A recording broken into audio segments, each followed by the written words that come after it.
My girlfriend, we'll call her Katie, and I met in college and have been together for 4 years. I'm the first person she's ever had a relationship with because her parents were strict in high school.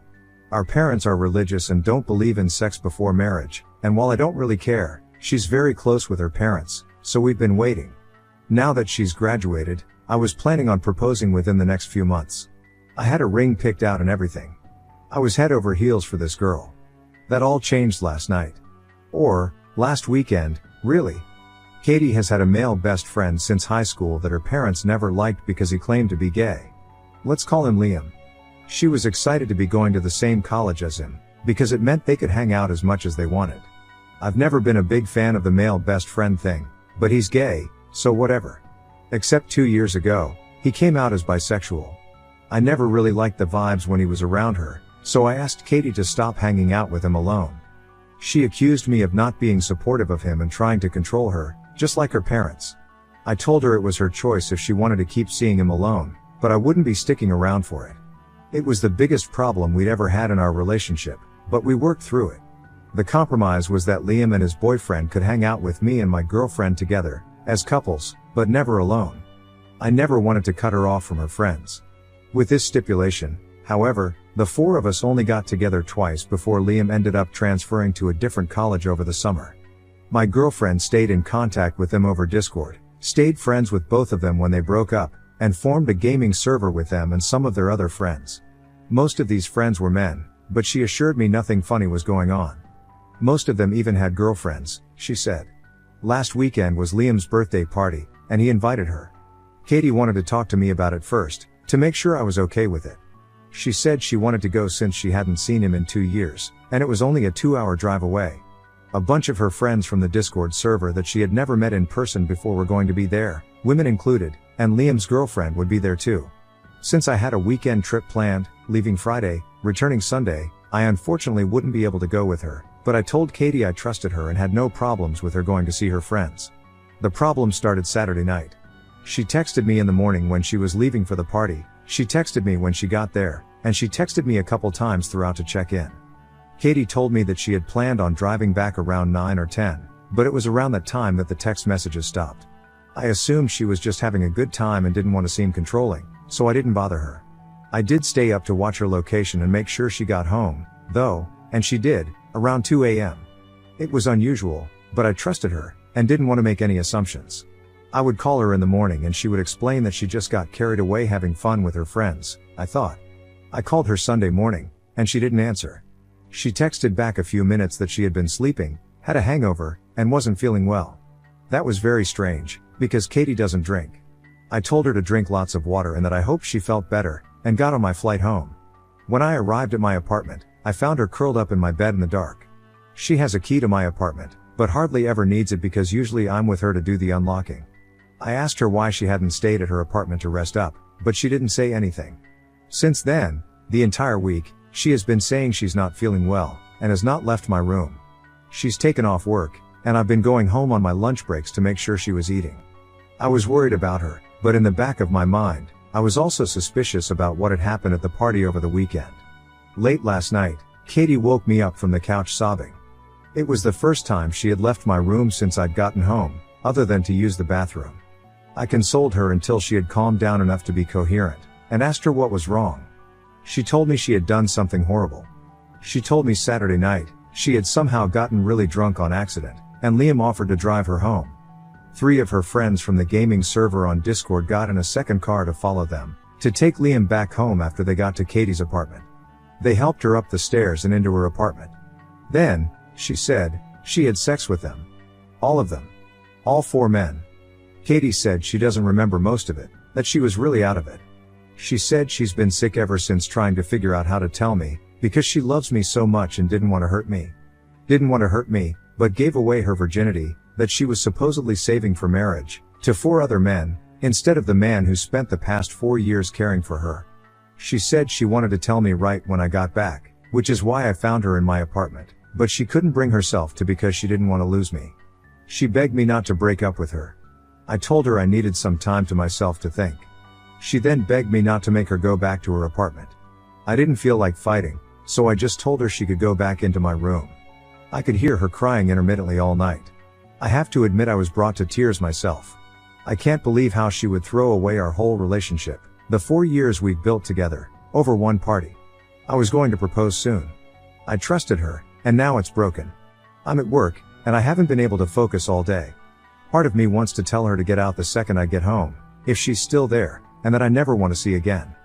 Part of me wants to talk to her more and see if there's anything left to salvage. I can't tell which side is more unreasonable. How do I navigate this? Update, October 6, 2024. Trigger warnings all over this. Sorry for everyone who didn't get that on my last post. My girlfriend has gone to bed early and I have nothing better to do, so I'm finally getting a chance to write this. First, something you can skip through to the actual update if you don't care. I think my other post was taken down for being fake. One of the biggest reasons people seemed to think it was fake was because I wasn't spending time in the comments denying every accusation. I hadn't even opened Reddit since I left work to go check on Katie.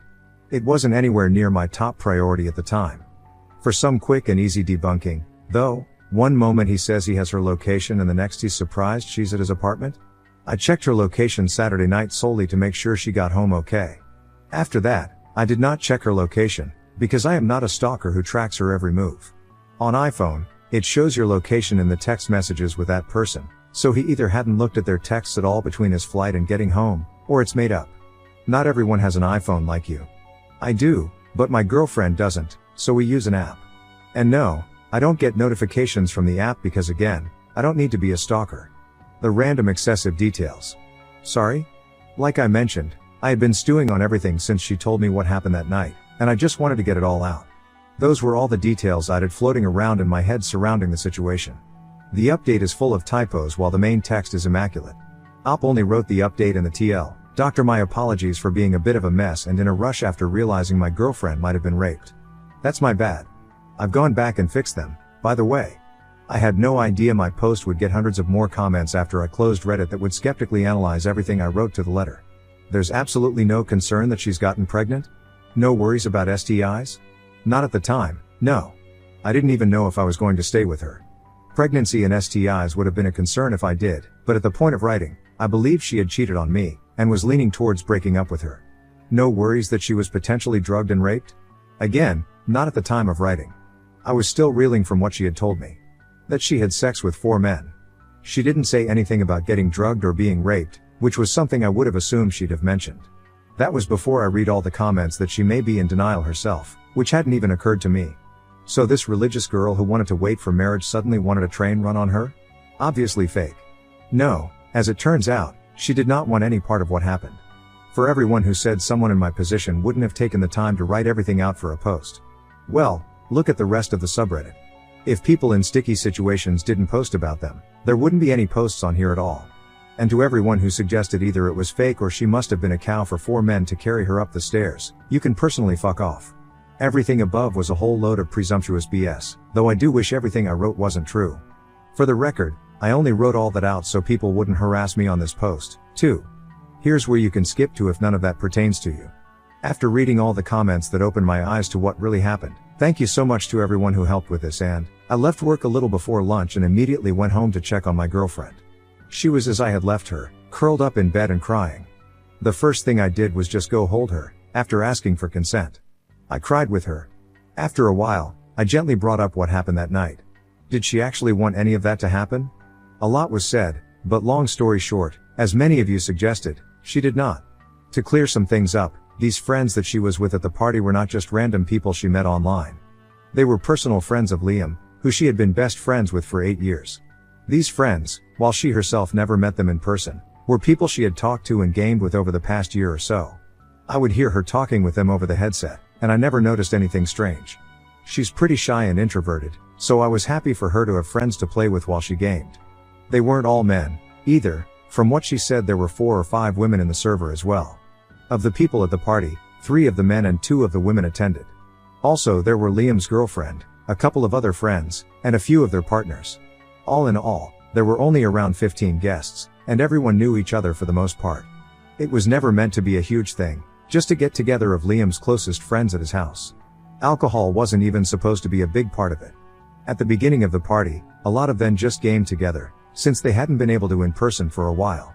There was no big girl/guy separation, as a lot of people at the party were LGBT+. Some people got in little groups to chat together, just general mingling, etc. About midway through the party, one of the guests poured everyone some mystery shots. Katie rejected it at first. Liam, however, urged her to, for his birthday. When everyone else heard she'd never taken a shot before, they all egged her on, too. It was just one shot. Liam insisted it would wear off well before time for her to head home, and if not, she could just wait however much longer until she felt comfortable driving. She felt like she had to. From that point, things got a little less clear. There was more hanging out. There was more alcohol. People, she wasn't sure which ones, kept handing her drinks and insisting. She didn't want to ruin Liam's party, and she knew if nothing else, he would look out for her. She didn't feel right, but Katie said she thought he would have told her if something was wrong, and he kept telling her everything was okay. She remembers feeling really sick. She remembers seeing others passed out on the couch. She remembers Liam saying he wanted to personally take her home, driving her car, to make sure she was okay. He felt bad he had let her get so fucked up, he said. She remembers one of her friends from Discord telling Liam he would follow them in his car to take Liam back after, and she remembers 2 more guys from the Discord getting in his car. She remembers Liam giving her a bottle of water in the car to help her sober up. She remembers them carrying her up the stairs to her apartment and laughing. Being brought inside her apartment. I'm not going to describe any further than that. She didn't want any of what happened. Was she naive? Maybe. Did she probably miss some red flags, make some choices she shouldn't have? Sure. Katie did not deserve that. The fault belongs with the men who did it. She didn't want to file a police report, and I'm not giving her an ultimatum. I've read up a lot on how horrific that can be, and I'm in full support of her decision. Of course, if she ever changes her mind and decides she does want to file a report, I'll be there for her through that, too. What we are going to do is see a doctor. Part of the reason Katie says she spent most of this time curled up in bed is that she has been in a lot of pain. She really doesn't want to be poked and prodded at down there, but after some convincing and assurance, she agreed. She's going to be seen on Monday, and also going to get pregnancy and STI testing, which we're equally worried about, done while we're there. Over the weekend, we've talked a lot. We've both cried a lot. There's been lots of hugs, and giving sauce when needed. I have opened the curtains in the bedroom so she gets sunlight in there, at least. For anyone who is concerned, no, I'm not making her go back to her apartment. For the assholes who suggested it, no, I'm not leaving her, before or after her healing, to find someone who isn't damaged, and no, I will not be ratting her out to her parents. I'm taking the entirety of next week off to stay home and take care of her, go to as many doctor's appointments as needed, set up therapy, etc. I don't think I can ever make up for leaving her alone the way I did this past week, but I will be there for her through anything and everything that comes next, whatever that may mean. Again, thank you to everyone from my first post who helped me realize what an egocentric dumbass I was being. I hope this update helps everyone who is concerned. Katie isn't okay right now, but hopefully we can get there.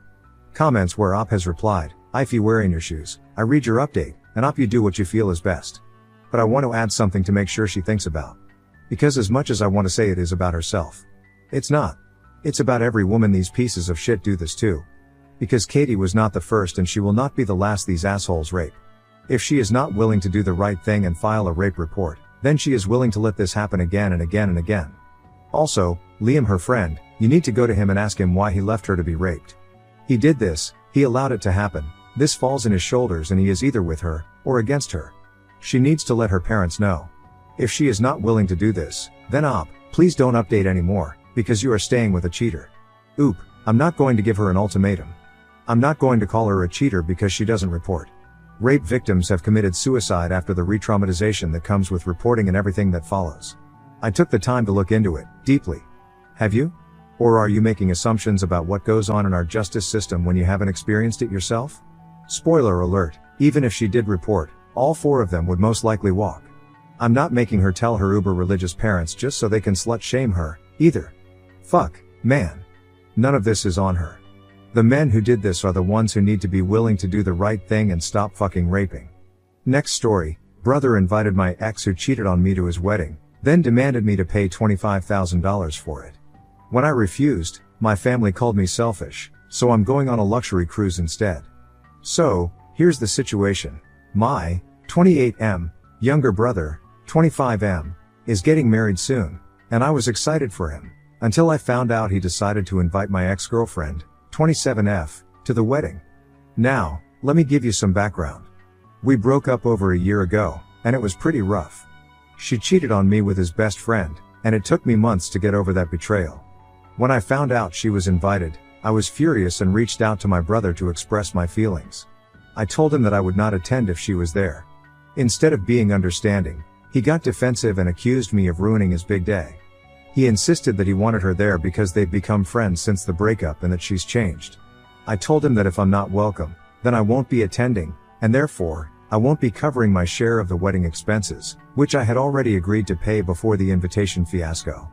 Now, my family is pulling me in every direction, saying I'm being petty and ruining my brother's wedding for no reason.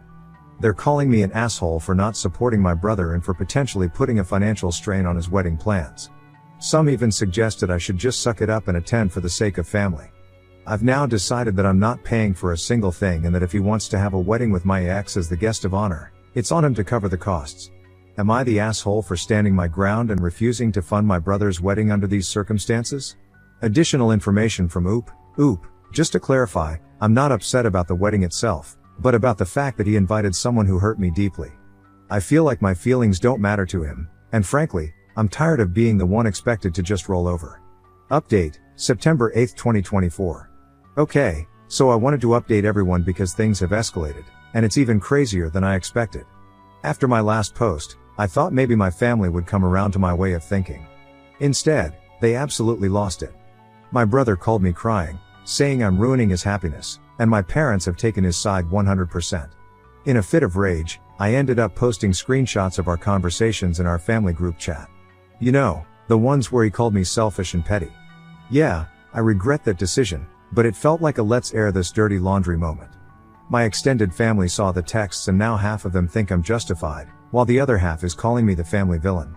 To add fuel to the fire, my ex-girlfriend reached out to me directly. She said it's unfair that I'm acting like she's some monster when I should just be mature about the situation. I told her she would always be a reminder of my brother's betrayal and that I won't ever see her in a positive light. She then had the audacity to say my brother might reconsider his whole wedding if I'm not there. Now, my parents want us to have a family meeting to discuss this drama like we're some sort of reality TV show. I told them I'm not showing up if it's just going to be him whining while my ex is basking in it all. Call me dramatic, but this whole mess has made me feel like I'm in an episode of a soap opera. So now I'm considering throwing some cash into the mix for an epic weekend getaway instead of funding his wedding. His wedding is becoming about my ex and not about him. Honestly, I feel justified in saying no. I'm still standing my ground, but part of me is genuinely worried this might tear my family apart. Additional information from Oop. Just to clarify, I'm not trying to ruin my brother's happiness. It feels like everyone is more concerned about my ex's feelings than mine. I'm genuinely confused about why my life choices are being judged when his choices directly impact me. I made reservations for a cruise and will be away during all the drama. Honestly, I think it's the best way to escape this mess. Oop on what he plans to do with the money now? Oop, thank you. I'm really excited to leave the drama behind. I'm cruising to the Great Barrier Reef in Australia, and I've heard the diving and snorkeling there are incredible. The vibrant coral reefs and marine life look absolutely stunning. Have you ever been there? Does the fiancé know about his brother's history and the cheating incident? Oop, the fiancé doesn't know yet. I haven't said anything to her because I think it's up to my brother to decide how and when he wants to reveal his history to her. Maybe he wants to wait until after he marries her.